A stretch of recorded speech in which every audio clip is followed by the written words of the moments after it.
오늘은 창세기 25장 21절에서 23절까지의 말씀을 통하여서 하나님의 절대 주권이라는 제목으로 우리 하나님의 말씀 나누기를 원합니다. 원래 본문은 21절에서 34절까지의 내용을 다루고자 하는데, 이 봉독은 우리 21절에서 23절까지 봉독을 했습니다. 우리 또 가제도 권사님께서 본문은 좀 짧게 해달라고 하셔서 특별히 했는데, 처음에 우리 신약, 우리 창세기는 구약의 말씀입니다. 구약의 말씀이고, 그리고 너무 잘 봉독해 주셔서 감사드리고, 특별히 우리 남전도, 특별히 우리 아브라함 남전도의 정말 어찌 보면 맏형이라고 표현하기 좀 그런가요? 네, 우리 제일 높으신 그러한 기간인데 또 많은 분들 참여해 주셔서 너무나 감사드리고, 오늘 그래서 특별히 아브라함 남전도의 헌신 예배를 맞아서 우리가 아브라함 얘기가 아니라 아브라함의 아들인 이삭, 그 이삭의 아들인 에서와 야곱의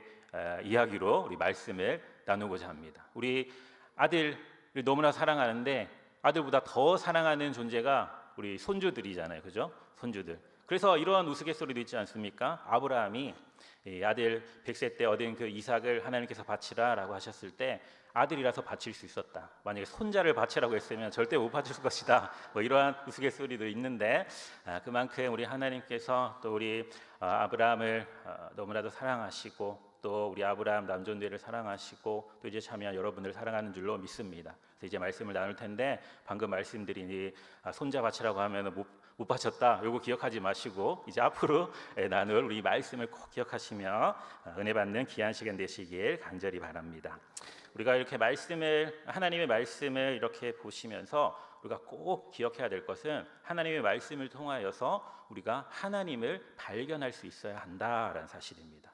특별히 성경의 이야기를 이렇게 유심히 잘 관찰하신 분들을 보시면 성경의 아주 역설적인 하나님의 선택을 발견할 수가 있을 것입니다. 어떠한 부분에서 그러한 점을 발견할 수가 있느냐? 오늘 본문에서도 나타나는 이야기인데, 성경은 처음부터 끝까지 장남이 아니라 이 차남을 선택하는 것을 볼 수가 있습니다. 이게 무슨 말이냐? 가인과 아벨 사이에서 누구의 제사를 하나님께서 받으셨습니까? 네, 차남인 이 아벨의 제사를, 믿음으로 된 이 아벨의 제사를 받으셨습니다. 또 에서와 야곱, 이 쌍둥이 사이에서 야곱을 선택하셔서 야곱에게 이 장자권을 물려 주었습니다.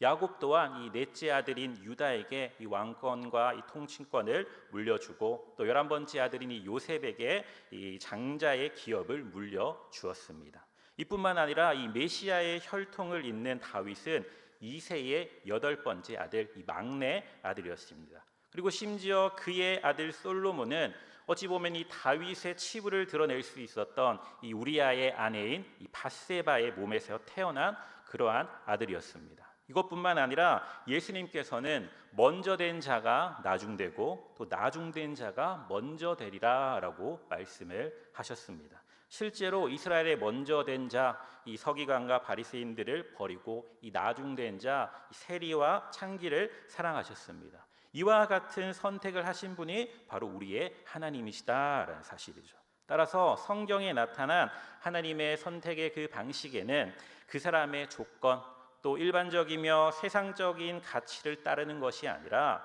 하나님의 기준, 하나님의 뜻에 의하여서 결정된다라는 사실을 우리가 분명히 깨달으시길 간절히 바랍니다. 오늘 이 야곱의 이야기도 바로 이것입니다. 이 이야기는 장남이 아니라 차남, 성공한 자가 아니라 패배자, 그리고 우등한 자가 아니라 열등한 자를 세우시는 하나님의 선택의 이야기입니다. 그래서 하나님이 인간의 질서를 따라 장남의 손을 들어주시고, 또 하나님이 인간의 가진 그러한 조건을 따라서 정말 성공한 사람이라고 인정해주고, 또 하나님이 정말 세상에서 뛰어난 자에게만 상을 주시고, 또 그렇게 살아간다라고 한다면 그것이 우리에게는 복음이 아닐 수 있습니다. 행위로 구원받게 된다라고 한다면 그것은 복음이 아닌 것이다라는 거죠.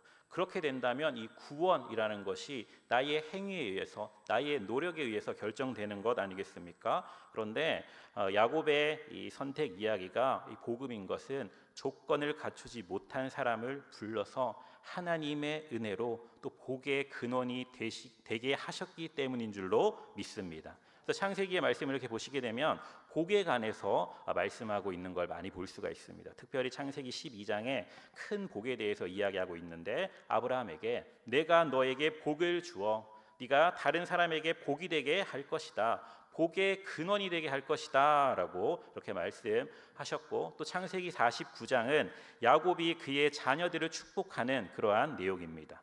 그리고 창세기 이제 12장에서 49장 이 사이에는 복을 얻기 위한 이 치열한 투쟁과 갈등의 이야기가 담겨져 있습니다. 그런데 이 복을 놓고 싸우는 그들을 우리 그 누가 비난할 수가 있겠습니까? 왜냐하면 우리 모두가 이 복에 관하여서 자유로울 수 없는 그러한 사람들이기 때문에 그렇습니다. 복을 받지 않고 이 세상에 살고 싶은 사람이 어디 있겠습니까? 나는 불행한 삶을 살 거야, 나는 행복한 삶을 살지 않을 거야, 이런 사람은 아무도 없다라는 거죠. 누구나 이 복을 받기 위하여서 치열한 경쟁 가운데 살아갈 수가 있다. 누구든지 이 복을 받고 싶어 한다라는 거죠. 세상의 사람들은 이 복이라 불리는 떡덩이에 정말 이 작은 부스러기 하나라도 더 얻기를 원하는 것이 사실입니다. 그러나 우리에게는 이 나누어 먹을 떡이 정해져 있기 때문에 누가 큰 조각을 갖고 누가 작은 조각을 갖고 누가 부스러기를 갖고 누가 이 남은 부스러기를 가지고 살아갈 것인가를 결정해야 됩니다. 그래서 이 일로 인하여서 인간의 역사가 시작할 때부터 다툼과 분쟁이 계속되어 왔던 것이고, 그렇기 때문에 일찍부터 일정한 규정을 만들어 놓았습니다. 떡 조각을 나누는 규칙을 만들어 놓지 않으면 싸움과 또 분쟁이 계속되기 때문에 규칙을 만들어 놓은 것이죠. 우리는 이것을 소위 질서라고 부르는 것입니다. 그래서 누가 더 갖고 누가 덜 갖고 누가 가장 적게 가져야 하는지를 정했다라는 거죠. 이렇게 해서 그 당시에 가장 공평하다고 생각하는 장자 우선순위를 정하게 된 것입니다. 그래서 이 장자에게 권한이 생긴 것이죠. 고대 사회에서 이 큰 아들이 갖는 권한이라는 것은 이 사회적 법률적 그 제도를 통틀어서 가장 중요한 골격을 이루고 있었습니다. 따라서 먼저 태어난 아들은 어찌 보면 행운을 잡은 사람이다라고 말할 수도 있습니다. 아무도 빼앗을 수 없는 그러한 권리를 지니고 있기 때문입니다. 아무도 그가 갖고 태어난 그 권리에 대해 이의를 제기할 수 없기 때문입니다. 큰 아들로 태어났다라는 것 그 자체가 큰 복을 받은 것이었죠. 그러나 큰 아들로 태어나고 싶다고 어디 그것이 내 맘대로 되는 일입니까? 여러분이 만일 둘째 아들로 태어났다라고 생각해 보시길 바랍니다. 아니면 딸로 태어났다라고 생각해 보시길 바랍니다. 태어나는 순간부터 우리는 받을 분깃이 없는 그러한 사람들이 되는 것입니다. 그 당시 시대에 이 고대 사회의 일반적인 풍속이었고 또 전통이었습니다. 오늘 본문 또한 이러한 이 사회 문화적 배경 속에 쓰여진 것입니다. 그래서 혹시나 지금 이제 둘째 분들은 이제 들을 얘기들을 통해서 둘째가 뭔가 높임을 받는구나 생각하는데, 첫째 분들은 혹시나 오해하실까봐, 그래서 그 당시에 이 첫째를 높이 사는 그러한 문화적 배경 속에서, 그러니까 이 세상적인 가치를 뒤엎는 그러한 이야기를 하고자 하는 것이니까 혹시나 오해하지 마시고 잘 들어주시기 바랍니다. 사실 그런데 요즘은 그런 풍속이 좀 없어지는 것 같죠. 요즘 젊은 부모님들은 이 아들이나 딸이나 다 귀하게 여기고 저 장남이나 차남이나 큰 차이를 두지 않는 것 같습니다. 하지만 오늘 본문에 나타난 야곱이 살던 그 세계 속으로 들어가면 장자로 태어나지 않은 사람에게는 어마어마한 불이익이 평생을 따라 다녔다라는 거죠. 이 창세기적 그 세계관으로 가보면 장남은 날 때부터 한마디로 이 금수저를 물고 나온 사람인 것입니다. 나머지 둘째, 셋째, 넷째, 막내는 이제 은수저 혹은 흙수저가 되는 것이죠. 이러한 문화와 관습적 배경 아래에서 야곱과 에서의 이야기가 기록된 것입니다. 그렇다면 이 이야기가 성경에 기록된 이유는 이 야곱처럼 열심히 일하고 무엇에든지 집요하게 노력하면 비록 둘째라도 반드시 성공할 수 있다라는 걸 보여주는 이야기겠습니까? 그것이 아닙니다. 열심히 노력하면 흙수저가 금수저가 된다는 이야기가 아닙니다. 그렇다면 이 에서와 야곱의 이야기가 성경에 기록된 그 결정적인 이유가 무엇입니까? 무엇 때문에 이 형제 간의 이 장자권을 두고 싸운 이야기를 기록하고 있을까요? 그 이유는 간단합니다. 이 이야기를 통하여서 하나님의 뜻을 발견할 수 있기 때문에 그렇습니다. 이 세상의 논리를 뒤집는 그러한 복된 소식이기 때문에 그렇습니다. 하나님은 차남을, 또 하나님은 약자를 생각해 주신다라는 것이죠. 하나님은 이 큰아들 주변에 이 불행한 이 차남과 또 을의 입장에 있는 자를 눈여겨 보신다라는 겁니다.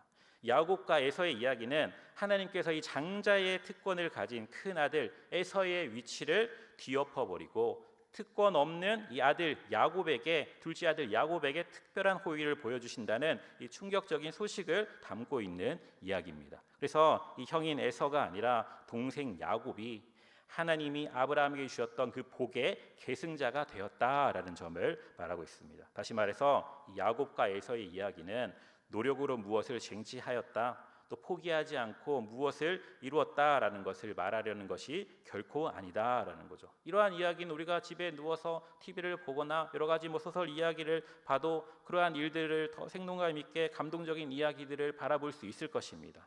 그런데 우리가 오늘 말씀을 통하여서 정말 이 예배의 자리에 나와서 들어야 할 이야기는 이 야곱의 성공 드라마가 아니라 하나님의 주권적인 역사, 하나님의 구원의 역사를 바라볼 수 있기를 간절히 바랍니다. 이것은 그래서 비단 우리 3000년 전에 사람들이 들어야 했던 그런 복된 소식이 아니라 정말 은수저, 금수저, 흙수저 이런 것들을 타령하면서 열등감에 빠져 있는 오늘날 이 시대의 모든 사람들이 듣고 또 들어야 할 그런 복된 소식인 줄로 믿습니다. 하나님이 아니시고는 세상을 뒤집어서, 이 세상의 질서를 뒤집어서 복을 주실 수 있는 분이 없으십니다.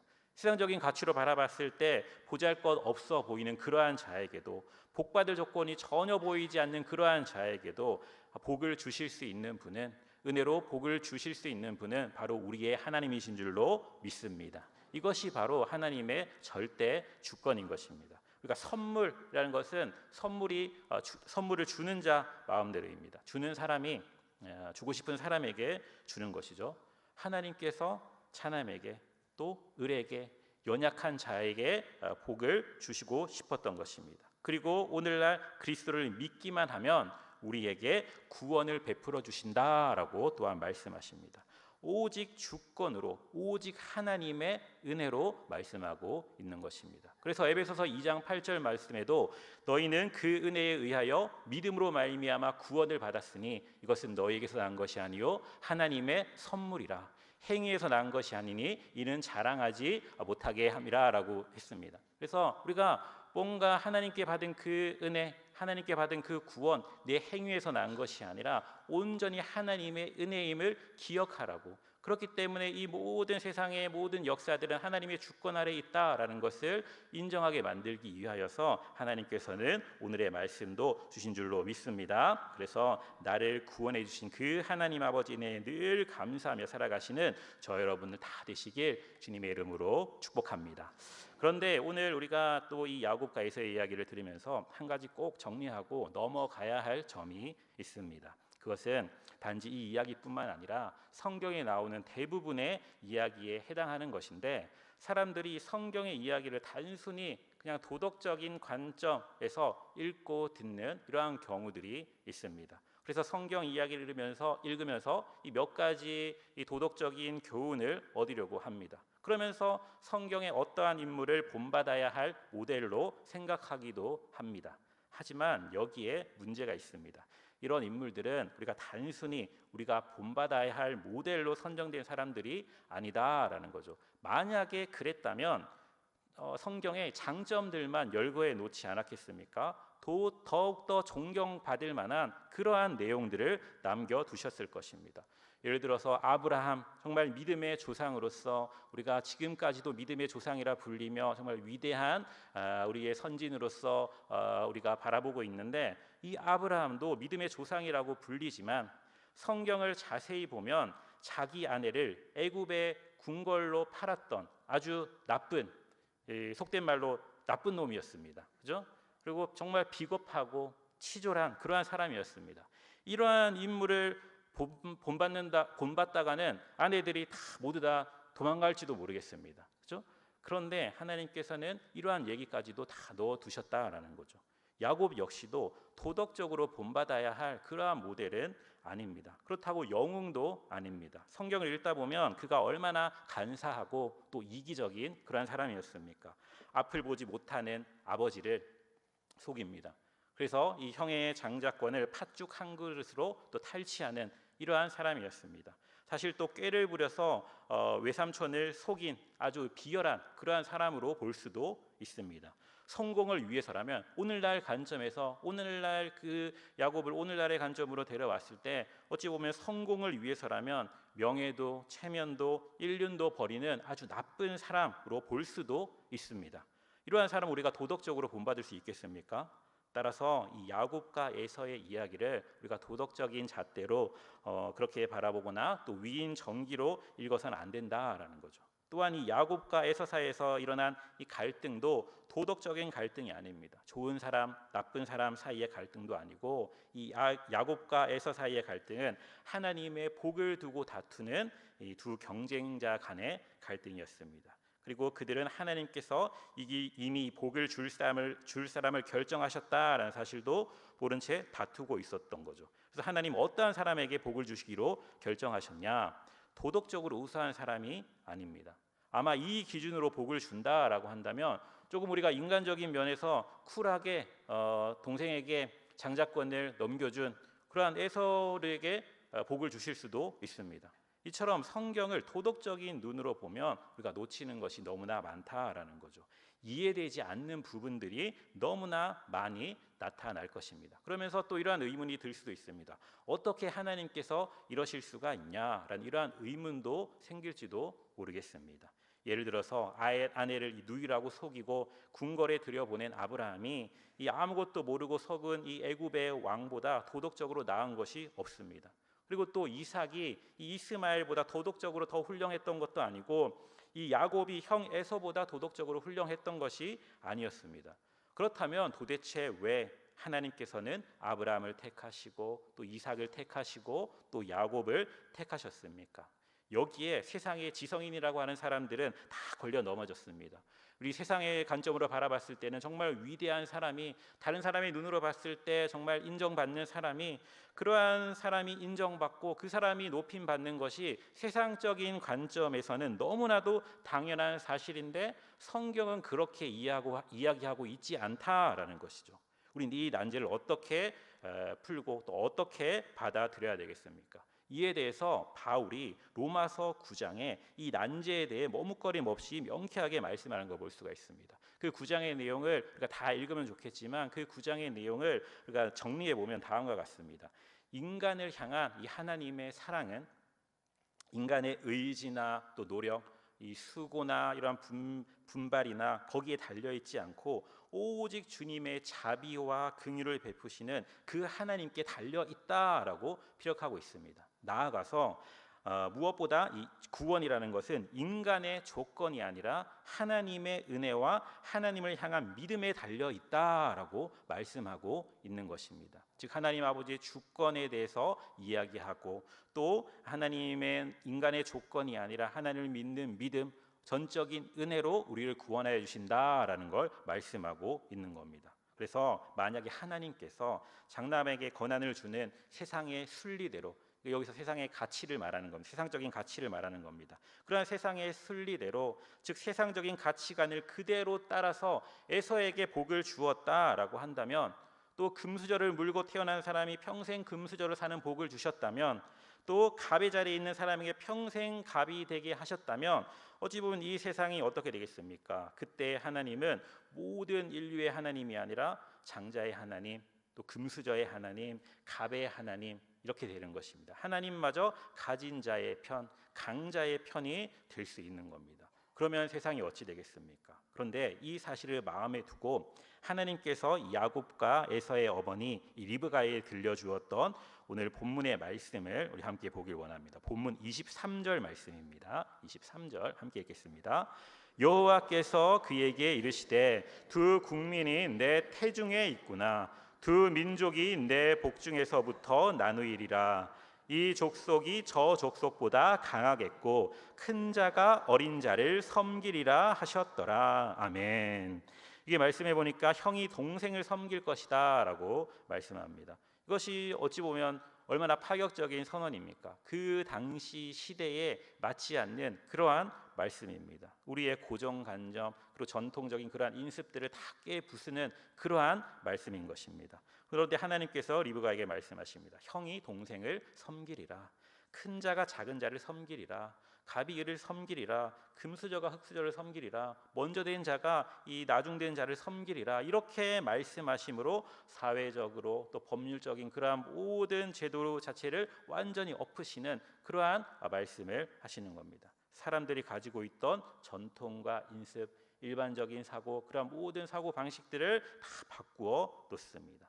그렇습니다. 바로 하나님께서는 바로 이러한 분이신 줄로 믿습니다. 하나님께서는 모든 전통적인 그러한 지혜, 인간의 경험, 인간의 모든 이성들을 다 전복시켜 버리시는 분이 바로 우리의 하나님이십니다. 인간이 만든 그러한 질서를 엎으시고 또한 그러한 인간이 만든 그 질서 가운데 하나님의 뜻을 내보이심으로 말미암아 반드시 그 인간 세계 가운데 갈등이 생길 것을 아심에도 불구하고 하나님이 선택하신 방법은 하나님의 뜻을 바로 이루시기 위한 그러한 하나님의 뜻을 우리가 볼 수가 있습니다. 그렇기 때문에 야곱의 삶은 어찌 보면 처음부터 이 갈등 그 자체였던 것입니다. 형 에서와의 갈등이 있었고 또 아버지와 어머니 사이에 그 편애로 인한 그러한 갈등, 또 그의 외삼촌 라반과의 갈등, 또 레아와 이 라헬 두 여인 사이에서의 갈등, 또 자기 자녀들 사이에서의 갈등, 심지어 하나님과의 갈등, 이 야곱이 가는 곳마다 만나는 사람마다 갈등이 빚어지는 걸 우리가 볼 수가 있습니다. 그러나 이 갈등이 자신이 만든 것이 아니었습니다. 그가 만들고 있는 갈등은 어찌 보면 야곱이 출생할 때부터 하나님께서 하신 그 말씀, 형이 동생을 섬기리라라는 이 말씀으로부터 생긴 어찌 보면 태생적인 그러한 갈등이었습니다.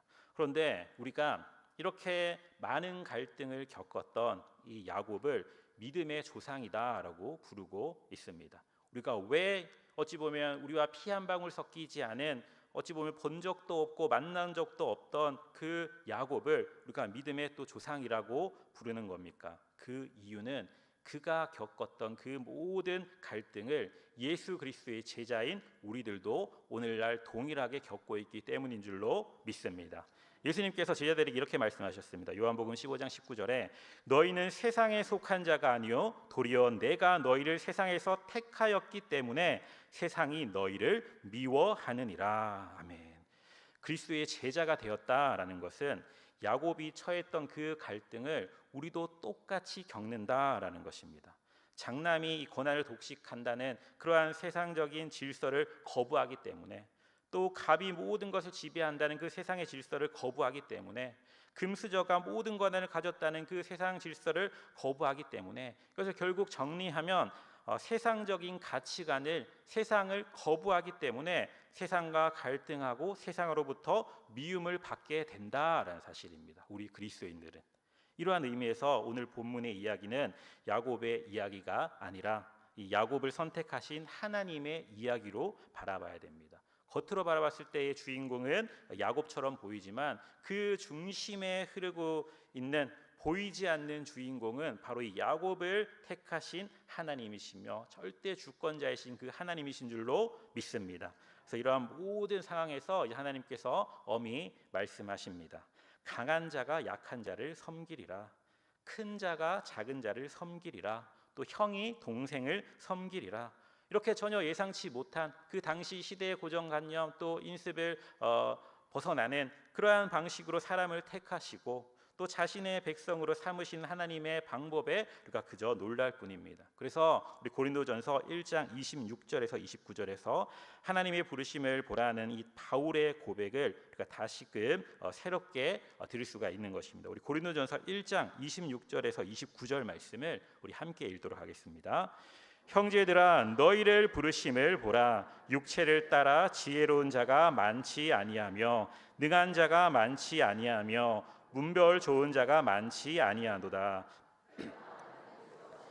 미련한 것들을 택하사 지혜 있는 자들을 부끄럽게 하려 하시고 세상의 약한 것들을 택하사 강한 것들을 부끄럽게 하려 하시며 하나님께서 세상의 천한 것들과 멸시받는 것들과 없는 것들을 택하사 있는 것들을 폐하려 하시나니 이는 아무 육체도 하나님 앞에서 자랑하지 못하게 하려 하심이라. 아멘.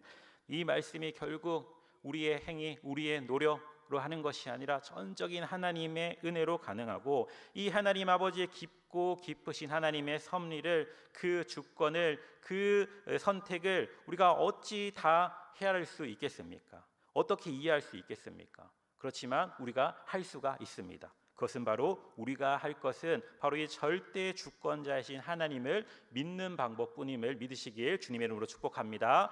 그래서 우리의 하나님은 이해의 대상이 아니라 신앙의 대상, 믿음의 대상이십니다. 따라서 우리는 하나님께서 명령하시면 그 말씀에 순종하면 되는 것입니다. 하나님께서 말씀하실 때 우리가 이런저런 생각이 듭니다. 그래서 이거는 뭔가 내 뜻과 맞지 않는 것 같고 그래서 기도하기도 합니다. 그런데 하나님께서는 분명 말씀해 주십니다.